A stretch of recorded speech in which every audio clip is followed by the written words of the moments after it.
السلام علیکم ویورز، ہمارے چینل پر خوش آمدید۔ میرا نام عالیہ ہے، میرا تعلق فیصل آباد سے ہے، لیکن اس شہر میں میں تھوڑے دنوں کی مہمان تھی کیونکہ میری منگنی ہو چکی تھی اور بہت جلد میری شادی ہونے والی تھی۔ میری منگنی میری پسند سے ہوئی تھی۔ واجد کو میں اپنے کالج کے وقت سے جانتی تھی۔ پہلے وہ لوگ اسی شہر میں رہتے تھے، لیکن کچھ عرصے پہلے ہی وہ یہ شہر چھوڑ کر لاہور چلے گئے تھے۔ وہ لوگ ہمارے خاندان کے تو نہیں تھے، لیکن میری ضد پر میرے گھر والوں نے میرا رشتہ واجد کے ساتھ طے کر دیا تھا، جبکہ خاندان میں بہت سارے لوگوں نے میرا رشتہ مانگا تھا، اور اس کی وجہ یہی تھی کیونکہ میں دیکھنے میں بہت خوبصورت تھی۔ خاندان میں سبھی لوگ میرا رشتہ چاہتے تھے، لیکن میں نے سب کو انکار کر دیا تھا کیونکہ میں واجد کو پسند کرتی تھی۔ میرے ابا کبھی بھی اس رشتے پر راضی نہیں تھے کیونکہ وہ خاندان سے باہر شادی کرنے کے حق میں بالکل بھی نہیں تھے، لیکن میں بھی خاندان میں اگر سب سے زیادہ خوبصورت تھی تو سب سے زیادہ ضدی بھی میں ہی تھی۔ میرے آگے کسی کی کچھ نہیں چلتی تھی، اور میں نہ ہی کسی کو اپنے سامنے کچھ سمجھتی تھی۔ جو بات میں سوچ لیتی تھی وہ کر کے ہی دم لیتی، اور یہ تو میری بچپن سے عادت تھی۔ میری اماں تو اچھی طرح سے میری عادت سے واقف تھی۔ انہوں نے تو ابا سے پہلے ہی کہہ دیا تھا کہ وہ مجھے کسی اور رشتے کے لیے مجبور نہ کریں اور میری بات مان لیں، مگر ابا میری بات ماننے کے لیے تیار ہی نہیں تھے۔ مجبوراً میں نے انہیں یہی دھمکی دی تھی کہ اگر انہوں نے اپنی مرضی سے میری شادی واجد سے نہ کروائی تو میں گھر چھوڑ کر چلی جاؤں گی، اور یہ دھمکی میری کام کر گئی تھی۔ میرے ابا میری ضد کے آگے ہار گئے تھے اور انہوں نے میرا رشتہ طے کر دیا تھا۔ منگنی ہو جانے کے بعد واجد کے گھر والے لاہور رہنے کے لیے چلے گئے تھے کیونکہ ان کا اپنا گھر لاہور میں ہی تھا۔ وہ کسی مجبوری کی وجہ سے فیصل آباد میں رہنے کے لیے آئے تھے، اور اب ان کے جو بھی مسئلے مسائل تھے وہ حل ہو گئے تھے، اسی لیے وہ اپنے گھر اپنے شہر واپس چلے گئے تھے۔ میں بہت خوش تھی اس رشتے سے کیونکہ واجد کے گھر والے ہمارے مقابلے میں کافی امیر لوگ تھے، جبکہ خاندان کے سبھی لڑکیاں دیکھ کر حیران رہ جاتی تھیں۔ ایک تو وہ دکھنے میں خوبصورت تھا اور اوپر سے امیر بھی تھا۔ خاندان کی ساری لڑکیاں میری قسمت پر رشک کرتی تھیں، جبکہ میں ان سے یہی کہا کرتی تھی کہ اس میں میری قسمت سے زیادہ میرا اپنا کمال ہے کیونکہ میں خوبصورت تھی۔ اسی لیے تو واجد کے دل میں نے اپنی جگہ بنا لی تھی، اور اسی لیے تو وہ مجھ سے شادی کے لیے راضی ہو گیا تھا۔ واجد سے شادی کرنے کی ایک وجہ یہ بھی تھی کہ وہ لوگ امیر تھے۔ واجد کا تعلق ایک امیر خاندان سے تھا، جبکہ ہمارے خاندان میں سبھی لوگ درمیانے طبقے کے تھے، کوئی بھی امیر نہیں تھا۔ اس لیے میں خاندان میں شادی نہیں کرنا چاہتی تھی، میں کسی امیر گھر کی بہو بننا چاہتی تھی۔ میں اپنے خاندان کی سب سے خوبصورت لڑکی تھی۔ ایسے میں نے بچپن سے ہی بڑے گھر کے خواب دیکھے تھے، کیونکہ جو کوئی بھی مجھے دیکھتا تھا تو وہ یہی کہتا تھا کہ میں کسی بڑے گھر کی لگتی ہوں، یہ چھوٹا سا گھر میرے رہنے کے لیے نہیں بنا، مجھے تو کسی بڑے سے بنگلے میں رہنا چاہیے تھا۔ اور یہی بات میرے دل و دماغ میں اثر کر گئی تھی، اور اسی وقت میں نے سوچ لیا تھا کہ میں شادی کسی ایسے گھر میں کروں گی جو ہم لوگوں سے زیادہ امیر ہوں۔ میرے ابا اسی وجہ سے اس رشتے پر راضی نہیں تھے۔ وہ اپنے جیسے لوگوں سے رشتہ جوڑنا چاہتے تھے، اپنے سے زیادہ اونچے لوگوں میں نہ تو انہوں نے کبھی کسی بہن بھائی کی شادی کی تھی اور نہ ہی وہ ایسا ارادہ رکھتے تھے، مگر میں نے تو اس بات کو ضد بنا لیا تھا۔ پھر آخر کار انہیں میری ضد ماننی پڑی تھی، جبکہ وہ دل سے خوش نہیں تھے، اور اس دن کے بعد سے وہ نہ تو مجھ سے زیادہ بات کرتے تھے۔ ان کا ارادہ تھا کہ وہ جلد ہی شادی کر دیں گے اور مجھے اس گھر سے رخصت کر دیں گے۔ ابا کے مقابلے میں میری اماں بہت خوش تھیں کیونکہ وہ بھی ایسا ہی چاہتی تھیں جیسا میں چاہتی تھی۔ وہ بھی خاندان میں کسی سے زیادہ بات چیت نہیں کرتی تھی اور نہ ہی کسی کو زیادہ پسند کرتی تھی۔ ہم لوگ باقی لوگوں سے تھوڑے بہتر تھے، اور اسی بات کی وجہ سے میری اماں باقی سب لوگوں کو اپنے سے کم تر سمجھتی تھی اور ان کے گھر آنا جانا زیادہ پسند نہیں کرتی تھی۔ ابا کو یہ بات بالکل پسند نہیں تھی۔ وہ اکثر مجھے اور اماں کو سمجھایا کرتے تھے کہ اکثر انسان کا غرور اسے لے ڈوبتا ہے، انسان کو عاجزی اختیار کرنی چاہیے، جبکہ ہم لوگوں کے دماغ میں یہ باتیں کہاں اثر کرنے والی تھیں۔ زندگی اسی طرح سے گزرتی جا رہی تھی، جبکہ گھر میں شادی کی تیاریاں جاری تھیں۔ میری امی نے ہر وہ چیز میرے لیے کی تھی جو میں نے چاہی تھی۔ میری اماں نے مہنگی سے مہنگی چیز مجھے دلائی تھی۔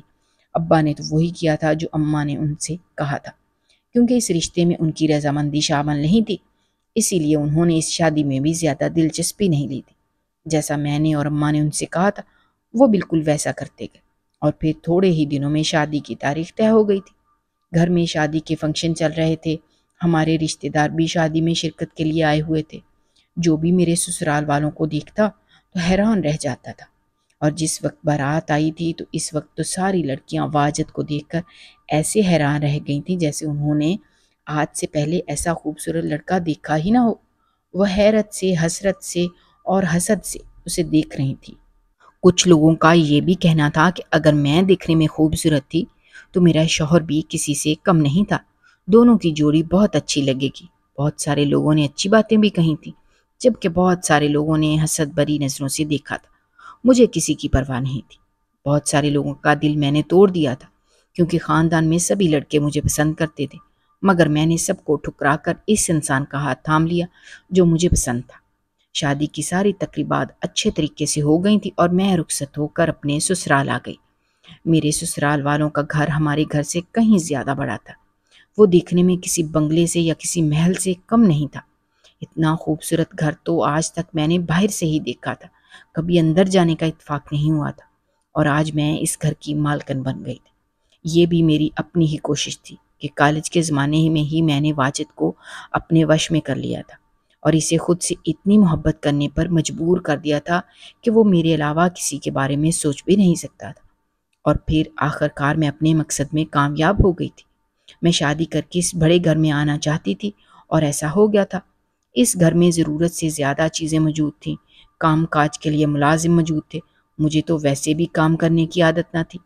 اپنے گھر میں بھی میں کسی کام کو ہاتھ نہیں لگاتی، سارے کام میری اماں کی ذمہ داری تھی، کیونکہ میرے کہنے کے مطابق میں یہ چھوٹے موٹے گھر کے کام کرنے کے لیے تو بالکل بھی نہیں تھی۔ جیسا میں چاہتی تھی میری زندگی میں ویسا ہی ہو رہا تھا، اور جیسے ہی زندگی گزارنے کا میں نے سپنا دیکھا تھا ویسی ہی زندگی مجھے ملی تھی۔ میں اپنے سسرال میں آ کر بہت خوش تھی۔ یہاں پر میری ساس اور ایک نند کے علاوہ اور کوئی بھی نہیں تھا، اور وہ بھی اپنے کام سے کام رکھتی تھی۔ انہوں نے کبھی بھی میرے کسی کام میں مداخلت نہیں کی تھی۔ زندگی اسی طرح سے گزر رہی تھی اور میں اپنی زندگی میں بہت خوش تھی۔ ہماری شادی کو 1 سال گزر گیا تھا اور ابھی تک ہماری کوئی اولاد نہیں تھی، کیونکہ میں ابھی اولاد نہیں چاہتی تھی، کیونکہ میں ابھی اپنی زندگی کو جینا چاہتی تھی، ابھی سے بچوں کے چکر میں نہیں پڑنا چاہتی تھی۔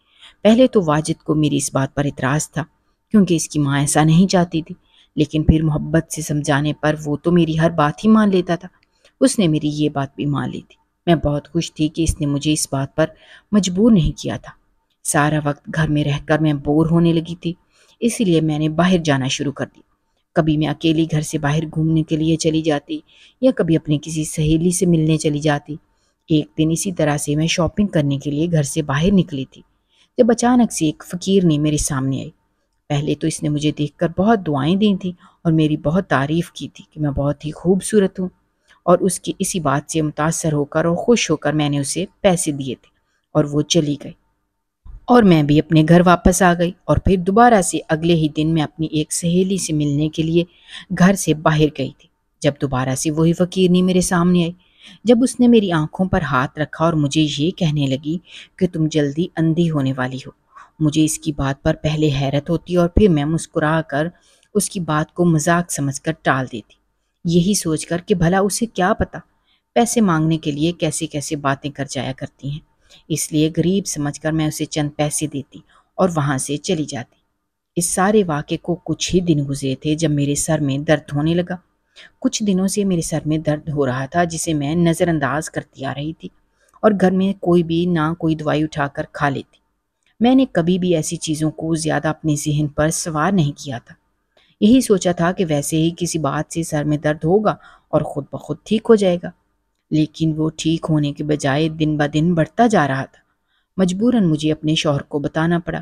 وہ مجھے اپنے ساتھ اسپتال لے کر گیا، وہاں پر نظر چیک کروائی تو ڈاکٹر نے یہ کہہ کر ہوش اڑا دیے کہ میری نظر چلی جائے گی۔ اس ڈاکٹر کی بات سن کر میں کافی حیران اور پریشان ہو گئی تھی، اور اچانک سے مجھے اس فقیرنی کی بات یاد آئی تھی جس نے چند روز پہلے مجھے دیکھا تھا اور میری آنکھوں پر ہاتھ رکھ کر یہی کہا تھا کہ تو بہت جلد اندھی ہو جائے گی، جبکہ میں ایسا بالکل بھی نہیں چاہتی تھی۔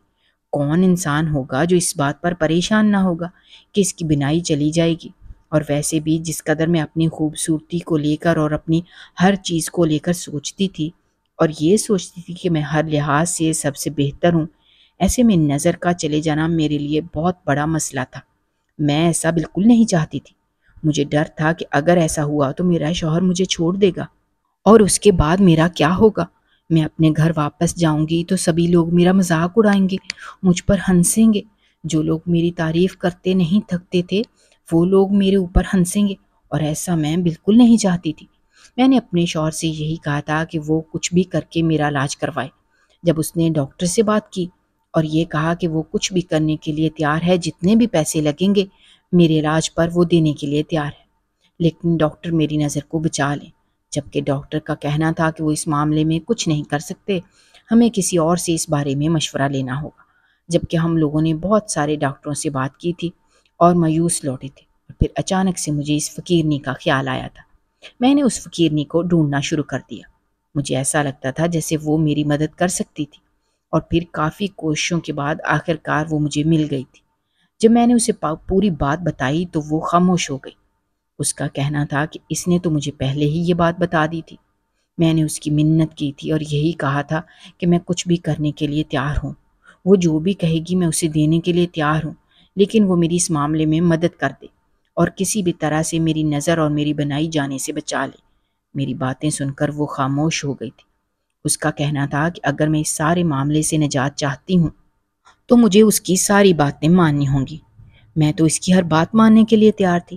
جب اس فقیرنی کا کہنا تھا کہ مجھے 10 دنوں تک اس کے گھر میں رہنا ہوگا، وہ بھی بنا کسی کو بتائے۔ اس کا کہنا تھا کہ ان 10 دنوں میں وہ کوئی بھاری عمل کرے گی اور میری بینائی مجھے واپس لٹائے گی۔ پہلے تو میں سوچ میں پڑ گئی تھی، لیکن پھر میں نے یہی سوچا تھا کہ اگر میری بینائی چلی گئی تو میرا شوہر مجھے چھوڑ دے گا اور میری زندگی برباد ہو جائے گی، اور میں ایسا بالکل نہیں چاہتی تھی۔ اسی لیے میں فوراً اس کی بات مان گئی۔ گھر سے نکلنا میرے لیے زیادہ مشکل نہیں تھا۔ ایک مرتبہ میرا مسئلہ حل ہو جاتا، اس کے بعد واجد کو منانا اور اسے سمجھانا کوئی زیادہ مشکل کام نہیں تھا۔ وہ تو میری ہر بات آنکھیں بند کر کے مانتا تھا۔ ایسے میں وہ میری بات سمجھ جاتا اور میں اسے سمجھا لیتی۔ اسے سمجھانا زیادہ مشکل کام نہیں تھا۔ فی الحال میرے لیے اس مصیبت سے نکلنا زیادہ ضروری تھا، اسی لیے میں نے کسی کو بھی بتانا ضروری نہیں سمجھا تھا اور اپنے گھر سے نکل آئی تھی اور اس فقیرنی کے ساتھ اس کے گھر چلی گئی۔ اس کا گھر چھوٹا سا تھا، ایک کمرے کا چھوٹا سا گھر، جہاں پر اس نے لے جا کر مجھے رکھا تھا۔ آہستہ آہستہ گزرتے وقت کے ساتھ میری نظر کم سے کم ہوتی جا رہی تھی۔ مجھے بہت کم دکھائی دیتا تھا، لیکن مجھے اپنے آس پاس کی چیزیں دکھائی دے جاتی تھیں۔ دن اسی طرح سے گزر رہے تھے جبکہ میں اس چھوٹے سے کمرے میں زندگی گزار رہی تھی۔ میں نے کبھی سوچا بھی نہیں تھا کہ مجھے زندگی میں کبھی اتنے چھوٹے کمرے میں رہنا پڑے گا۔ میں تو اس محل جیسے گھر میں رہنے کی عادی تھی جہاں پر ہر آسائش موجود تھی، جبکہ یہاں پر تو 2 وقت کا کھانا بھی بہت مشکل سے ملتا تھا، اور وہ کھانا بھی ایسا ہوتا تھا، ایسا کھانا میں کبھی بھی کھانا پسند نہ کرتی، لیکن یہاں پر مجبوری کے طور پر مجھے وہ کھانا کھانا پڑتا تھا۔ دن اسی طرح سے گزر رہے تھے اور آخر کار بڑی مشکلوں سے میں نے یہ 10 دن یہاں پر گزارے تھے۔ جب میری نظر مکمل طور پر ٹھیک ہو گئی تھی، اس فقیرنی کا کہنا تھا کہ اس نے ایک بھاری عمل کر کے یہ سب کچھ کیا ہے۔ میں اس کی بہت شکر گزار تھی اور میں نے اسے یہی کہا تھا کہ اس کے بدلے میں اسے بہت اچھے انعام سے نوازوں گی۔ اس کی زندگی بدل جائے گی اور اسے اس چھوٹے سے کمرے میں رہنے کی ضرورت نہیں پڑے گی، اور نہ ہی اسے یہ فقیروں والی زندگی گزارنے کی ضرورت پڑے گی۔ جبکہ وہ میری بات پر مسکرانے لگی۔ اس کا کہنا تھا کہ اسے مجھ سے کچھ نہیں چاہیے، اسے جو چاہیے تھا اسے وہ مل گیا ہے۔ مجھے اس کی بات سمجھ نہیں آئی تھی کہ وہ کیا کہنا چاہتی ہے، مگر میں خاموش ہو گئی۔ اس کا کہنا تھا کہ اب میں اپنے گھر واپس جا سکتی ہوں، اس کا عمل مکمل ہو گیا ہے اور وہ اپنے مقصد میں کامیاب ہو گئی ہے۔ میں نے اس کی بات پر دھیان نہ دیا کیونکہ میں خوش تھی۔ میں نے اپنے گھر کی راہ لی۔ میں بہت خوش تھی کہ میری بیماری کا علاج ہو گیا تھا اور اب میں جا کر اپنے شوہر کو ساری سچائی بتا دوں گی۔ 11ویں دن میں اپنے گھر واپس آئی تو سر پر قیامت ٹوٹ پڑی جب شوہر نے پہچاننے سے انکار کر دیا۔ وہ تو مجھے اس گھر سے نکالنے پر تلا تھا۔ اس کا کہنا تھا کہ میں فوراً اس گھر سے نکل جاؤں۔ وہ مجھے نہیں جانتا کہ میں کون ہوں اور کون نہیں۔ میں اس کی بات سن کر کافی گھبرا گئی تھی اور جلدی سے جا کر جیسے ہی میں نے آئینہ دیکھا، خود کو آئینے میں دیکھ کر میری بھی چیخ نکل گئی، کیونکہ میرا چہرہ جتنا خوبصورت ہوا کرتا تھا اس سے کہیں زیادہ بدصورت ہو گیا تھا، جبکہ ایسا تو میں نے کبھی سوچا بھی نہیں تھا۔ ایسا کیسے ہو گیا تھا؟ مجھے یقین نہیں آ رہا تھا کہ سامنے آئینے میں مجھے اپنا ہی عکس دکھائی دے رہا تھا، جبکہ میرے شوہر نے اسی لمحے مجھے اپنے گھر سے باہر نکال دیا تھا اس کا کہنا تھا کہ اب اس گھر میں میرے لیے کوئی جگہ نہیں ہے۔ ایسی بدصورت لڑکی کو وہ اپنی بیوی ماننے کے لیے تیار ہی نہیں تھا اور نہ ہی مجھے اپنے گھر میں رکھنے کے لیے تیار تھا۔ یہ میرے ساتھ کیا ہو گیا تھا؟ اس فقیرنی نے تو مجھ سے یہ کہا تھا کہ میری بنائی وہ مجھے لٹا دے گی، اور ایسا ہوا بھی تھا، لیکن میری خوبصورتی کیسے مجھ سے چھن گئی تھی؟ میں اپنے گھر روتی ہوئی واپس آ گئی تھی، جبکہ میرے گھر والے مجھے دیکھ کر حیران تھے اور کوئی بھی مجھے پہچاننے کے لیے تیار نہیں تھا۔ جب میں نے ان کو ساری بات بتائی تو میری ماں نے بھی مجھ سے منہ موڑ لیا تھا، جبکہ ابا کا کہنا تھا کہ اگر ایسا کچھ تھا تو مجھے انہیں بتانا چاہیے تھا۔ مجھے اس طرح سے کسی انجان راہ چلتی فقیرنی پر بھروسہ کر کے اس کے ساتھ نہیں جانا چاہیے تھا۔ اتنا تو میں جان گئی تھی کہ یہ جو کچھ بھی ہوا تھا یہ سب کچھ اس فقیرنی کا کیا کرایا تھا، لیکن اس نے میرے ساتھ یہ سب کچھ کیوں کیا تھا، یہ بات میری سمجھ سے باہر تھی۔ تھوڑے ہی دن گزرے تھے جب میرے شوہر نے مجھے طلاق بھجوا دی تھی۔ میری زندگی برباد ہو گئی تھی۔ میں جس چیز سے ڈرتی تھی وہی ہوا تھا۔ میں اس بات سے ڈرتی تھی کہ میری بنائی جانے کے بعد وہ کہیں مجھے چھوڑ نہ دے۔ اس مسئلے کے حل کے لیے میں وہاں گئی تھی۔ میری بنائی تو نہیں گئی تھی، لیکن جو کچھ میرے ساتھ ہوا تھا اس کے بعد بھی اس نے مجھے چھوڑ دیا تھا۔ گھر میں کوئی بھی ملنے کے لیے آتا تو میں کمرے میں چھپ جایا کرتی تھی۔ پہلے جو میں سب لوگوں پر یہ ظاہر کرتی تھی کہ میں خاندان کی سب سے خوبصورت لڑکی ہوں اور کوئی میرے مقابلے میں نہیں ہے، اب انہی لوگوں سے میں اپنا چہرہ چھپاتی تھی، کیونکہ میرا چہرہ دیکھنے کے قابل نہیں رہا تھا اور میں نہیں چاہتی تھی کہ کوئی مجھے اس بدصورت حلیے میں دیکھے اور میرا مذاق اڑائے۔ میں نے لوگوں سے ملنا جلنا مکمل طور پر چھوڑ دیا تھا۔ ایک دن اسی طرح سے گھر پر کوئی بھی موجود نہیں تھا جب دروازہ بجا۔ مجبوراً مجھے دروازہ کھولنا پڑا اور یہ دیکھ کر میں حیران رہ گئی تھی کہ سامنے وہی فقیرنی موجود تھی۔ مجھے اس پر بہت غصہ تھا اور میں نے اپنا غصہ اس پر نکالنا شروع کر دیا۔ اسے یہی کہا کہ آخر اس نے میرے ساتھ ایسا کیوں کیا تھا؟ اس نے کس چیز کا بدلہ مجھ سے لیا تھا؟ جب میری بات سن کر وہ ہنسنے لگی۔ اس کا کہنا تھا کہ مجھے ابھی بھی معلوم نہیں ہے کہ اس نے کس چیز کا بدلہ مجھ سے لیا ہے، تو وہ خود ہی مجھے بتا دیتی ہے۔ جب اس نے اپنے چہرے سے ایک ماسک کھینچا تو نیچے جس کا چہرہ موجود تھا، اس چہرے کو دیکھ کر میرے پیروں کے نیچے سے زمین نکل گئی تھی۔ اس چہرے کو میں کیسے بھول سکتی تھی؟ فقیرنی کے بھیس میں وہ لڑکی اور کوئی نہیں بلکہ میرے کالج کے زمانے کی میری سب سے اچھی سہیلی ماریا تھی۔ ماریا کے ساتھ میری سب سے اچھی دوستی تھی۔ کالج میں جب میں پہلی مرتبہ گئی تھی تو سب سے پہلے میری اسی سے دوستی ہوئی تھی۔ ماریا سانولی رنگت کی تھی لیکن پرکشش تھی، لیکن اتنی زیادہ خوبصورت نہیں تھی۔ میرے مقابلے میں وہ کافی کم تھی، لیکن میں نے اس سے دوستی صرف اس لیے کی تھی کیونکہ اس کا تعلق ایک امیر گھر سے تھا۔ وہ بڑی بڑی گاڑیوں میں آیا کرتی تھی۔ میں نے یہ سوچ کر اسے دوست بنا لیا تھا کہ اس طرح سے مجھے ہی فائدہ تھا۔